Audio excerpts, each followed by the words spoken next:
Hello, everyone. Hi, this is Pari, and today we are back again on this live talking all about healing. What is healing? Can we heal others? Is it even possible? Is it even right? What about karma? What about law of karma? And diving deep into the timeline healing, where we will talk about the goddess leadership retreat that is happening on October 13th to 17th at Dehradun, India. So let's talk all about healing today. So Radhika, welcome back here. Yesterday, it was a powerful kick-ass live. You talked all about dark goddess initiation because that is a big part of what we're going to do at the retreat. So just give a quick recap, and we'll dive into the healing part. Of course. So yesterday, basically, we went into meditation wherein there was a lot of clearing happening. It was a very simple meditation. Initially, we faced glitches also, but I think it was more about just coming to the fore within and seeing the shadows. So yesterday, we covered a lot about who the goddess really is, like how she is hated, shunned from the society. It is like all the secret parts of the goddesses that we are. All the parts that we are told to shut down, all the parts we're told to not see. So it was more about the shadow work, the deep inner work that we must do, and how it is not just a part of joke. It's serious work that every woman must take up. In fact, every man should take up as well. But I think if women start doing it, it is like, because a woman holds this planet, because she is the bearer of the womb. So, and not calling a woman a womb exactly, but just saying that that is our power. So it was more like how, when we hold that energy, hold that space collectively, how we can change and how we can move forward, and we can teach others to be. So that quote line was that we are all monkeys, and we learn more from what we are seeing rather than what we are listening. Despite of the fact that I was speaking, but I still said that we learn through what we are seeing other people do. So it is like how we start acting, how we love ourselves is how we teach other to love ourselves too. So it was all about that. I covered a lot of things. Yes, it was very intense, like it's coming from somewhere, and I know that whoever needed to be there was there to watch it. Absolutely. You know what? We'll put the link here again. If people have missed it, please go back and watch that live because it talks a lot about the shadow work, the real work that is to be done for our ascension, for consciousness shift, for evolution, and leadership, to be out there, to be authentic, to harness your power. So today, I wanted to. I'm here all pumped up, Radhika, with adrenaline because I just went for a workout. I'm having my celery juice here, which is yummy, Correct. yummy, yummy. And the topic to talk about today is healing. What is healing? And healing is, for me, it's been a part of my life all my life. It's been a part where I have experienced very closely in terms of when I talk about healing, it is energy healing. I've seen my mother do it. I've seen people around me work with it, but I've never truly understood the science behind it until I started my own journey in it. So one of the things about healing is healing for me. I'm gonna, you know what? Before I say, I want to ask you, Radhika, what is healing for you? What is the definition of healing? uh, I can't really put it into words, to be very honest, because I always feel that human vocabulary is very short to describe such very intense bits that we experience in day to day life. I mean, if if so to speak, if we are aware and if we are conscious, our body is always healing itself. The kind of food that we put in, the kind of toxins that we breathe in every day, our body has a natural system of deleting it without even us doing anything. So I think being for me, healing is more about being in a state of gratitude of all that we are in our beingness and our wholeness, as this human suit has been given to us. I think with that gratitude becomes comes that change of awareness here. You become so acutely aware of your existence. You become so acutely aware of all that you are and what you are here to do. that everything else comes to, like, because a lot of people feel that, oh my god, energy healing is something bad. Oh my god, if something happens, and of course a lot of people have a lot of even the healers themselves who practice healing have such misconceptions about energy healing. It pains my heart sometimes to see that, they don't want to go deeper in. So I think that state of awareness can bring a lot of change. And for me personally, I think healing is all about awareness, is all about self love, and it's all about understanding that when you want to change, that change will happen, and not waiting for that change to come from someplace else. Of course, everyone can have a different perspective, but this is what I really did truly feel about it. Absolutely, absolutely. I think it's a great beginning of talking about what healing is. Everything, as you said, everything is part of a healing. A body knows how to heal. And before I talk about what I think healing is, I want to give a big shout out to Amy and Simona, who are going to join us at the retreat as our facilitators, who are coming to India all the way for this retreat.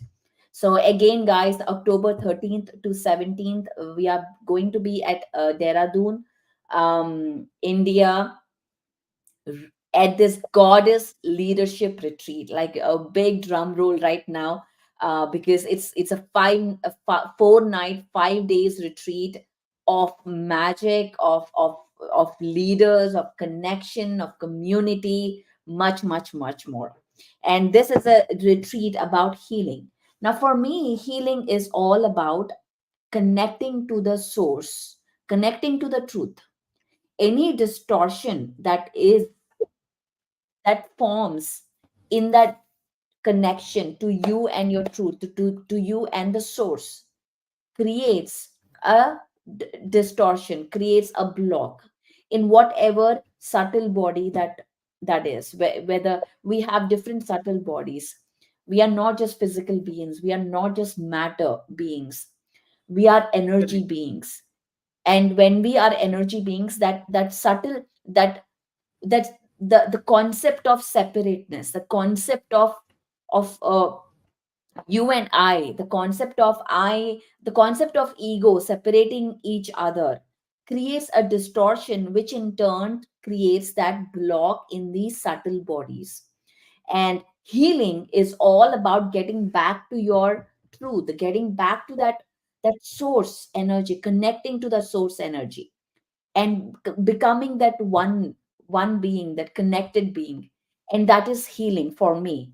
So healing is not just about, okay, I have a back pain and I need to heal something, but the back pain has a deep rooted complex system that goes back to your perception, your belief that you are alone, or you are different, or you are separate from everything around you.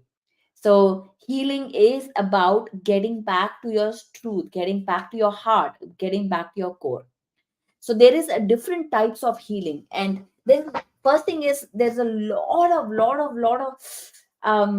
emotion connected to the word healing. Whenever we talk about healing, there's I don't know, I don't want to, I don't believe in this, I don't believe in that. Some people say I don't believe in medicine, some people say I don't believe in energy work.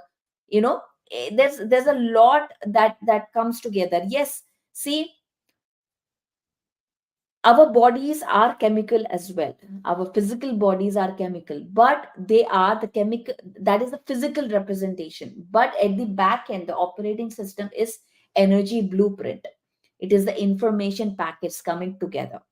So so there we go. The definition, or the defining the healing, is anything, any distortion that disconnects you from the source, is where is the block that gets created. And healing is about clearing those distortions and connecting back to the source. That is healing for me. um then you know what, I'm gonna write the book about healing, and this will be the definition right there, Radhika, remember. and Yes. um, so now coming to, can we heal others? The second question: is it truly possible to heal others? What about all the healers out there who claim to be healing? Or let's talk about Reiki. Let's talk about, hands-on healing work or crystal work or anything. Let me make it very clear. There is a great law, a generalized law that works on earth like any other thing, is called law of non-interference. So I would love for Radhika to explain what is law of non-interference. So when you start seeing yourself as a mere observer in another's life, and especially the closest relations, being your partner, being your parents, being your children, being your best friends, the closest people you love dearly, that you would give your life for, when you learn. And I'm going to be as simple, because I think spirituality means simplifying everything, so I'll go as simple as I can. When you realize that you must not become a part, like you must not become their emotions, but be an observer in their life. You can suggest, but never advise. Advice, if asked, always give, but do not try to, hover over their head that do it, do it, do it, do it, do it. Your dharma in anyone's life, or your part in anyone's life, is if you see they're falling, you can always go warn them. You can be there as a spectator, also someone who's there to support them when they need you, but not really go spoon feed them or hold their hand. Basically saying to not force feed your thoughts, your thinking, and how you feel about a situation to the other person. Not interfere. If the death has to come to them, it will come. We cannot stop it, we cannot hold it. If they must go, they will go. They decided for it. If that accident has to happen, and I'm talking about all the negative aspects, because people have mostly fear about this. If they have to meet with that accident, it will happen. If that disease has to come, it will happen. Why? Because these are also experiences. Everything is a mere experience. We are all characters in this, on this big stage we call life. Yes, the emotions will come. We will feel grief, we will feel sadness, we will feel happiness. But the idea is to just feel them, because when we only feel them and let them go, we stop interfering in other people's life. We cannot interfere. We must completely be an observer. We must only observe. Only observe. I think that is what I understand from this aspect, and I would love to hear your perspective about this too. Absolutely. A great point Radhika has shared. Law of non-interference. Law of non-interference is like any other law that applies on this earth. It is about not interfering in anybody's life. It can be any being's life. We do not. When we interfere, that is when the karma is created. It is about being in that witness mode. It is about being in the observation mode. It is about not interfering in any being, in any animal, any plant, in any um, what do I say, fish or a bird's life or human being's life. And it applies towards healing as well. So today the topic is of healing. So where I have I can heal myself. I have the power to heal myself. My body has a power to heal itself. But can I go and heal Radhika? Can I go and heal anybody else? And we feel that, and sometimes we feel very drawn that, okay, you know what? Are doctors healers? Can they heal anybody? So this is an age old question that comes to me in every at every session. So, and so many people ask me about this. So I want to really answer this question today about, can we heal others? No, we do not. The simple answer is no, we do not heal others. But what we do is we hold space for the healing to happen. That is a practitioner. A practitioner knows how to tune into frequencies, how to activate a frequency for the healing to happen. For example, our heart, everything is frequency, everything is vibration. So And even our thoughts has a certain frequency, our beliefs has a certain frequency, our organs has a certain frequency, our heart, we say, the books say, the ancients say, the heart has the frequency of 528 hertz. Now this is the highest frequency, heart has the highest frequency. And when we bring in the thoughts that align with that frequency, the music that align with that music, the space that align with that music, that frequency, the healing, because of law of entrainment, again here, the healing happens. And here you go, my daughter is here. Good morning. um okay, I am live, sweetheart, I'll be right there. Okay, okay, thank you. Okay, this is a life of a mompreneur, that you have to do the work and take care of the kids and do everything, and you can do everything. And this is what Yes. we actually talk about at the leadership retreat also, how to do everything, and follow your purpose. So yeah, so we're talking about the healing, we're talking about holding the space. So a practitioner is trained to hold different frequencies based on what they see, based on what they perceive. So healing is, so when a practitioner, when an energy worker, um she wants to be, come on, let's just say hi to everybody and then go. Come, she wants to be in the video right now. Say hi. Hi. Okay, Hi, but so tell us, we are talking about healing, Ziva. Um, uh, Tell us about something about meditation. You close your eyes. You close your eyes, yes. And what else? Um, Cross your legs. Cross your legs. What else? Um, do this. Yes. Clasp your hands. Show properly. How do you clasp your hands? Okay. And then? Um, you do it for 10 minutes or 15. 10 minutes or 15. She's 6 years old. So, yeah. And, um, okay. Thank you so much. Go outside. hi. I'll be coming. I'll sit here. Okay. Okay. So yeah, so she just taught us how to meditate. Uh, but so yeah, so holding the space, a practitioner, a trained practitioner knows how to hold the space. Now, back in the day, when even in energy medicine, we call this as energy medicine.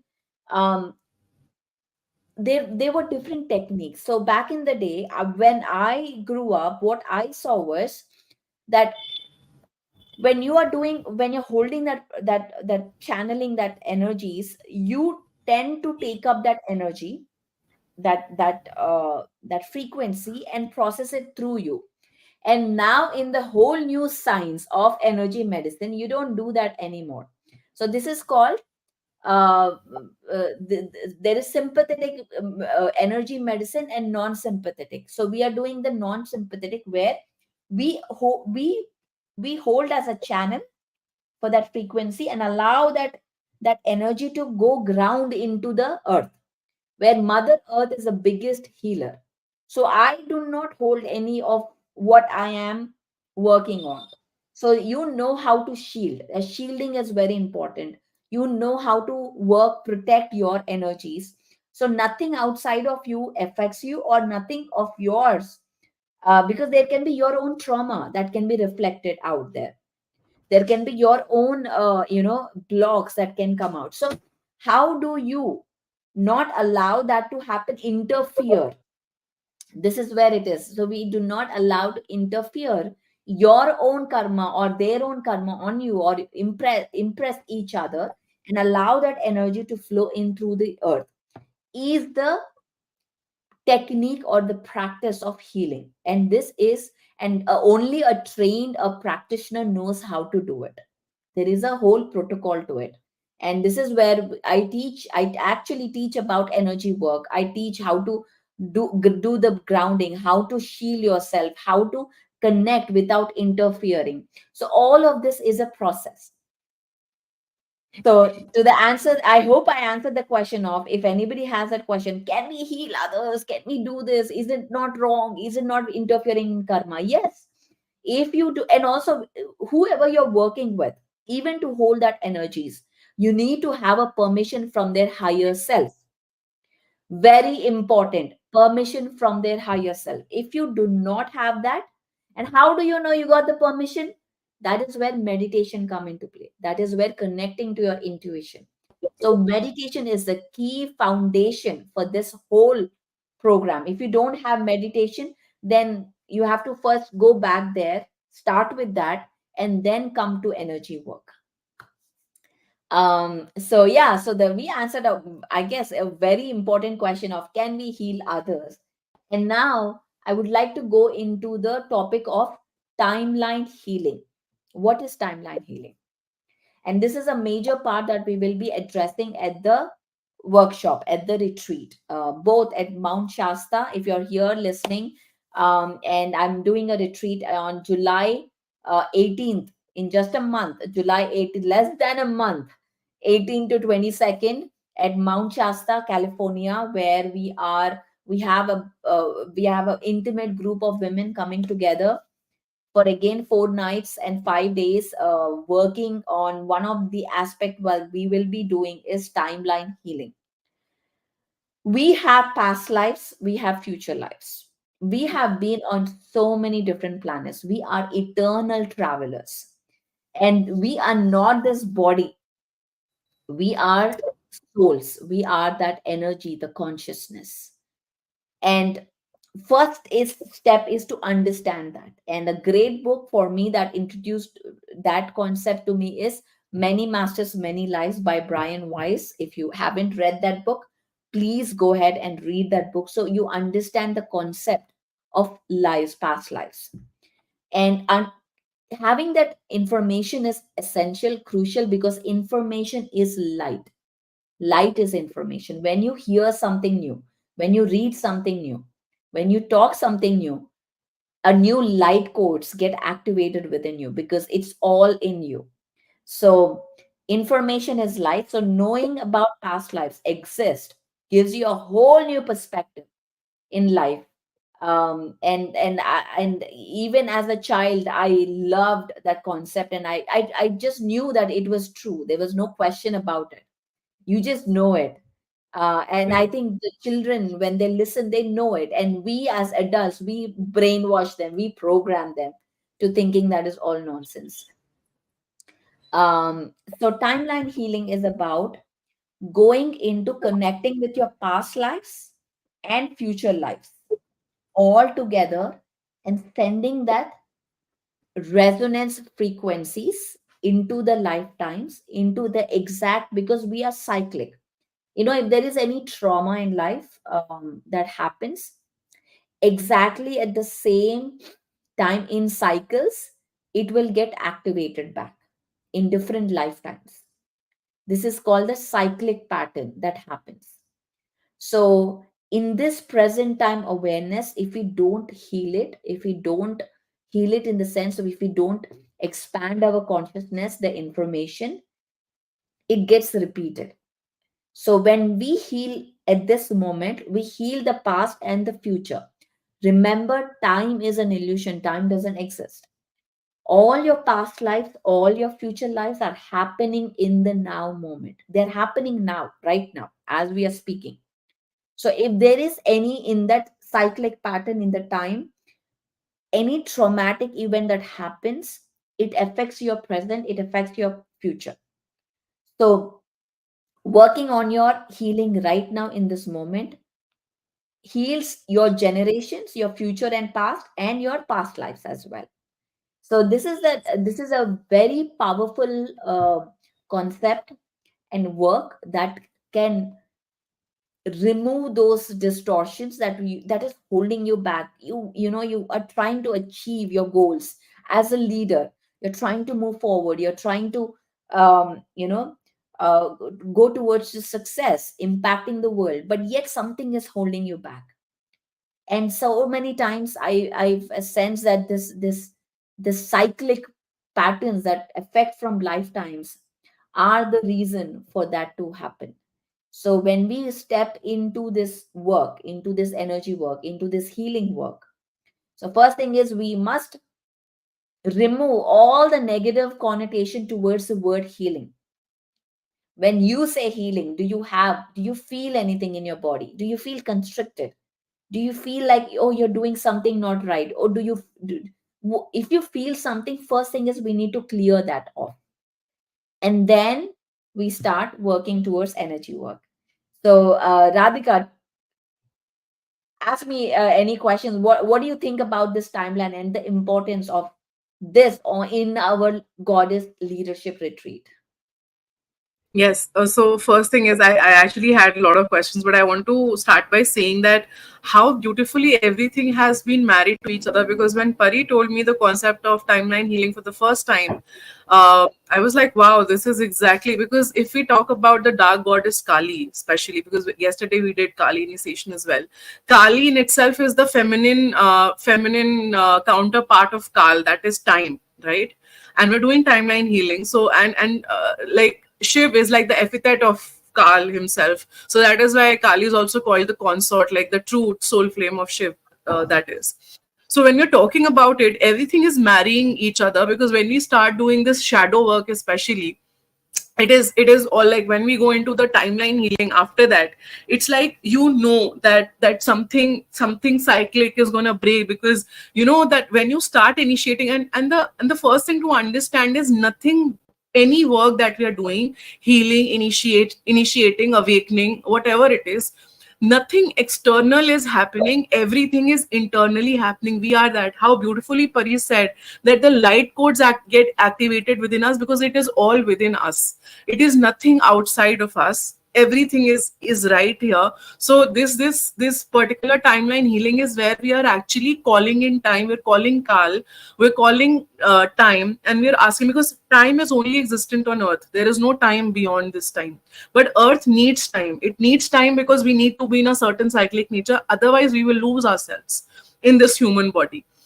So when we call time, when we initiate time, when we awaken time within us, we start to see all the lives that we have lived, and all the lives that we will live in future, and everything amalgamates, and we start to see where the whole problem is, where the foundation is going wrong, and we can begin to heal from there, we can begin to change from there. So my question to you, Pari, today is that while we were speaking about Reiki, about so many other things, and it's like a I mean, today every subject on healing, every, whether it is Reiki, whether it is hands-on healing, whether it is anything at all, everything is evolving. Today people are getting wiser, people are understanding a lot of things.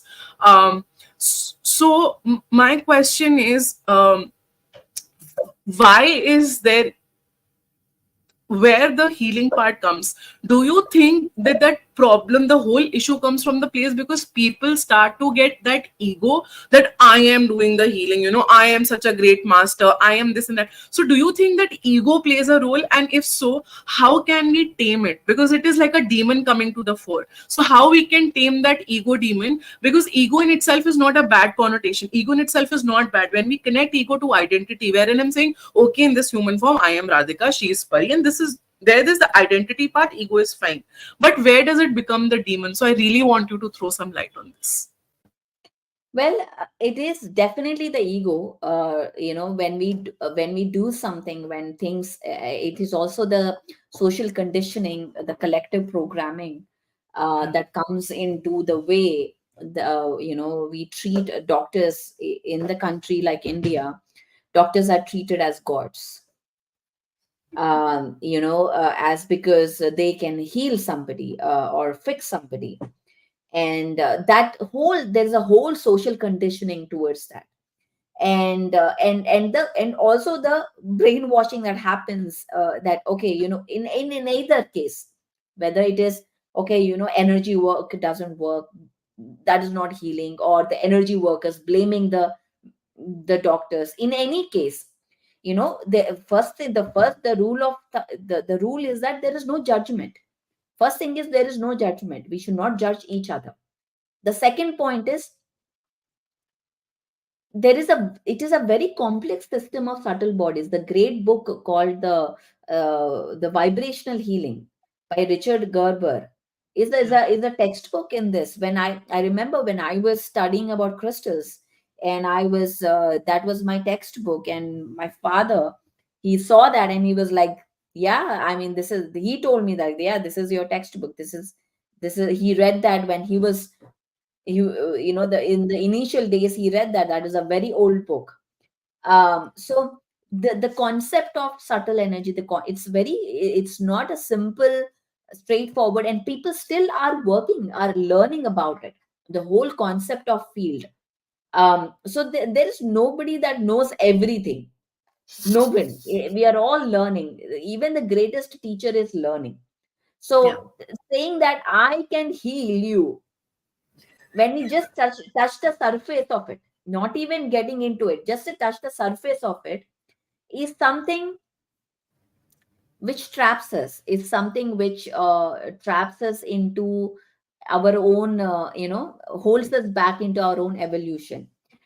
In throughout the history, there are a lot of people, like when we talk about healers, the first thing is the shamans, the medicine men, the priestess.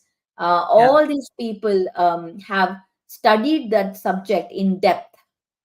And also the Mayans studied about healing. The aborigines, the all, even in our in whether it is Chinese medicine, the concept of acupuncture and the meridians came long before the Western medicine was even discovered. So they Correct. knew the energy centers. They even Ayurveda. Let's talk about Ayurveda. The whole body structure, the chemical structure was known to the man even before the Western medicine came into play.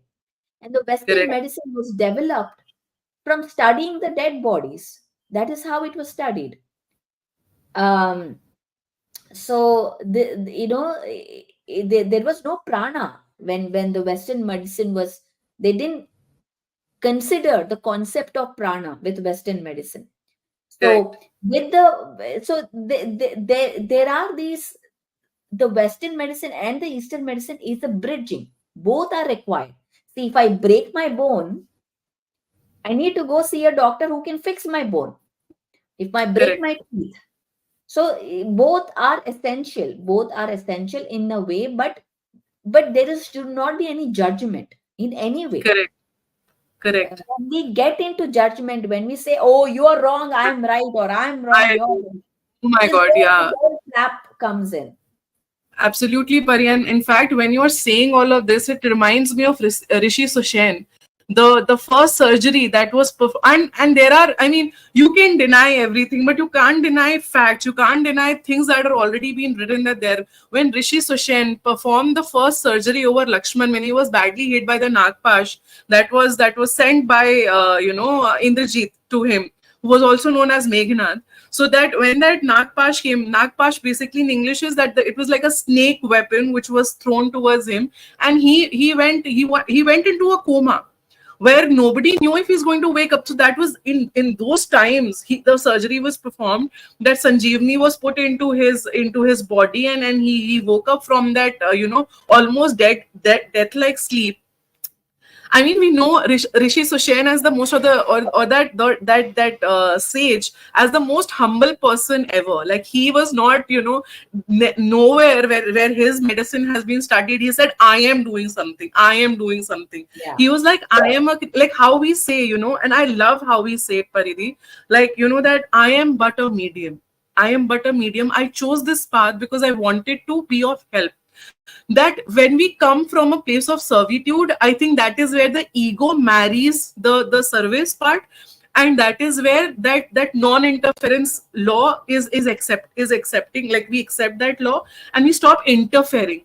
Like even we are helping someone on their path, we are not really interfering in that karma. Neither we are taking that karma nor we are giving that karma to them. And in fact, I want to say one more thing, and after that I want you to share your perspective about it when you are speaking about the whole part where um, where the medicine women or a medicine man, when medicine, especially medicine, as in the ancient times when the red Indians were healing, all the shamanic practices, I truly feel that those people could do it because they had no iota of ego in them.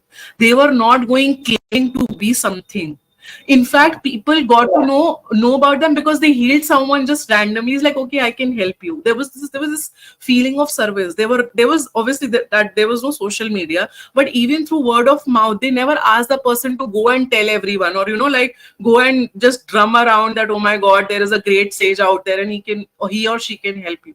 People got to know because they were so humble. And I think today, day and date, like where we are all influencers and creators, oh my god, and I see people, I mean, practicing witches, and while they're doing very beautiful work, or the wizards for that matter, what I see is there's a lot of I will Yeah. do this in 21 days, I will do this in 40 days, you just come to me, you see. And while they're doing the work, of course, because they're very dedicated to the craft, they're dedicated to what they're doing, and I really, really, from bottom of my heart, I respect them. But I genuinely feel that touch of humanity, that touch of heart has gone. So I want your perspective on this, Paridhi, that how can we come out of this ego mind, that even though somewhere we have lot of love collectively for the people to be of help, to do that, but in this day and age of influencers and creators, that oh my god, everything should be on Instagram, they have to see, how do we come to that fact where we're also coming from a place of servitude? Yes, we have to sell ourselves, it's a different timeline altogether, but how to have that balance in life? And this question, I think a lot of people ask you till, like, even today. So what do you say about this? Well, how do you come out of that part, that I am doing this? Is again, I think the biggest thing is service. When you get into the path of service, when you are meditating, for me, service is when you, whatever identity we have, you can be a big person with power or status or whatever, the money, in terms of society. If you come into the path of service, of serving others, without expecting anything, without expecting anything in return, even if that can be like good karma, not expecting anything and doing it, brings that sense of humbleness, the sense of nothingness, and not taking oneself so seriously. We have to stop taking ourselves so seriously, that I Correct. am somebody. I'll just quickly share a concept that was shared in our leadership mastermind. Every Wednesday, we have a leadership mastermind that is hosted by me. It is a $33 membership fee, and that's it. You get a bunch of goodness in that. Um, Last week, before week, we had Amy actually come and speak about it, the four levels, which she beautifully explained. And once if you join in this Wednesday, you get the access to those videos. She talked about, first thing is, yeah, life is happening to me. Everything is happening to me.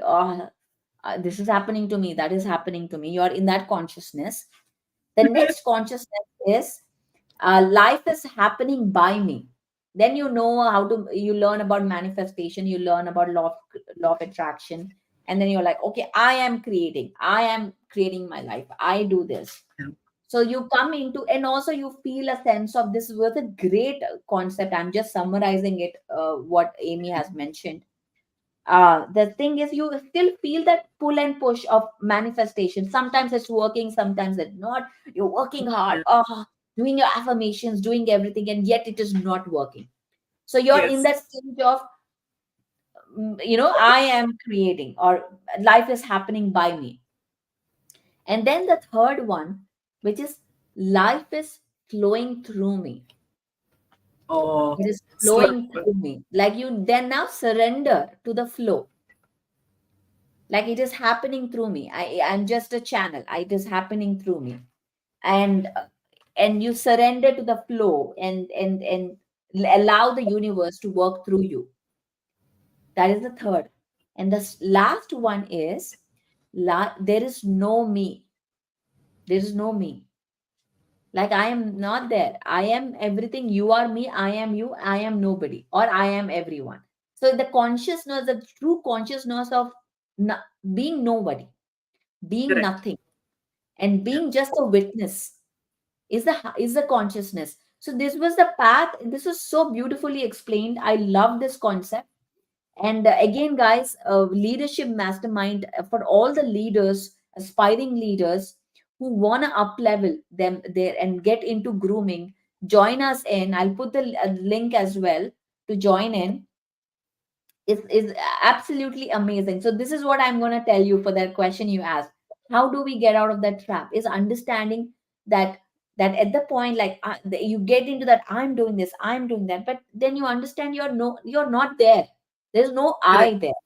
It is flowing through you, and then and at the some point there is no you at all. Correct. Correct. That's a very beautiful answer, in fact. And while as meditators we understand this, sometimes it becomes very hard for people, for us to answer this question too. And I think such conversations bring to the fore the real essence of who we are as people, who we are as experiencers, as a student of life, that is. And I absolutely love the part. And I think it is when you are at the third stage that you explained so beautifully, that life is happening through me. When you come to that stage, can you go to that nothingness, that I am nothing, I am you, you are me, we are all one. And I think it's a practice, guys. I mean, what she said, it was so beautifully explained by Amy, as presented by Pari. And now I'm just summing it up, that you have to experience life in every moment for you to reach that point, to let that I go. It will not happen just like that. It's like an experience. And I would like to take this opportunity to just remind everyone that Pari and I are hosting. I am co-hosting with Pari. She's initiating this beautiful, beautiful, beautiful leadership retreat for all goddesses, which we have named as Sacred Goddess Leadership Retreat. This is already happening at Mount Shasta in California this July, as Pari already told in middle of her live today. People have already registered. Now there are no more bookings. I mean, even if people are saying, okay, we'll find our own accommodation, we'll do this, we'll do that, but we are already full there. So just please know that whatever we are doing in Dehradun this year in October from 13th to 17th is something you have never ever ever experienced before, because with both of us comes two very very very beautiful goddesses and facilitators and coaches, that is Amy and Simone. They are coming with us to help you, to uplevel you, to help you see through you as you. So you've always seen both of us together. Like most of you have experienced us together on lives or when you've met us in person. But this retreat is, you would come to know that you've just touched the tip of what Pari and I can offer. You've just touched the tip, really. And I'm not saying it as I, but I'm saying it as an experiencer, as a student, because I've worked with Pari in person. And i have I have felt the energies that we create as a collective. So when we keep telling about the red tents that women used to do before, when just two of us come together, I felt that red tent energy, that what it could do. Paridi, just 2 days ago, this beautiful video from South India resurfaced, where they actually worship the girl when she enters womanhood, and it was so beautiful. It was so beautiful.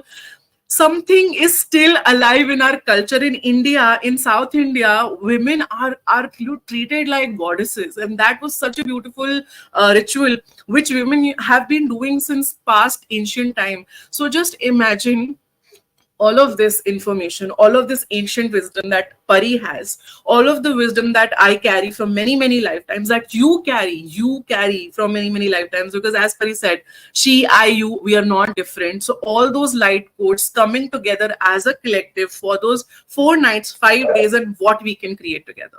So it is an open invitation. Please go through our website. The link is in the comments below. So when you are watching live, either on my channel or her channel, you will be able to see the links are there. Just go click that link, go through the the website, DM me or Pari, whoever you feel like DMing or emailing us. Just connect with us, and by Tuesday you will have everything on you and you can book your time.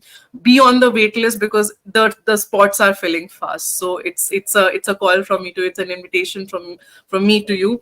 And over to you, Pari. Absolutely. Thank you, guys. It's been a pleasure to be with you and talk about healing today, get into the core of the subject. But there is a lot more to discuss. We will be back again tomorrow, same time, which is our last live for this series. But if you have any questions about everything that we are talking about, reach out to us.